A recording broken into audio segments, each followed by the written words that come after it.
it straight away. Mustafizur Rahman needed to break this partnership, so he does. জমকালো আয়োজনের মধ্য দিয়ে শেষ হয়েছে বিপিএল এর দশম আসর। এবারের বিপিএল আয়োজনে সন্তুষ্টি প্রকাশ করেছেন সকল ক্রিকেট প্রেমী ভক্তরা। বিপিএল ঘন ঘটার পর এবার শুরু হতে যাচ্ছে ক্রিকেট বিশ্বের সবচেয়ে বড় আসর আইপিএল।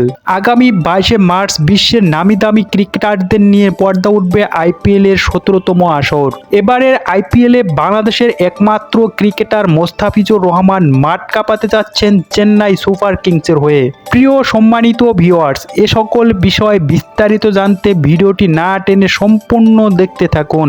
আর আপনি যদি আমাদের চ্যানেলে নতুন হয়ে থাকেন তাহলে আমাদের চ্যানেলটিকে সাবস্ক্রাইব করে পাশেই থাকুন। গত শনিবার থেকে দল গোছানোর কাজ শুরু করেছে আইপিএল এর সবচেয়ে সফলতম দল এবং বর্তমান চ্যাম্পিয়ন চেন্নাই সুপার কিংস। যদিও প্রথম দিনের ক্যাম্পেইনে যোগ দিতে পারেননি অনেক তারকা ক্রিকেটাররাই। মোস্তাফিজুর রহমান গত শুক্রবার খেলেছে Bangladesh premier league BPL final match, যে কারণে যোগ দিতে পারেনি আইপিএল এর প্রথম দিনের প্রস্তুতি ক্যাম্পে। এদিকে বাংলাদেশের সাথে আন্তর্জাতিক সিরিজ খেলতে বাংলাদেশে এসেছে শ্রীলঙ্কা দল।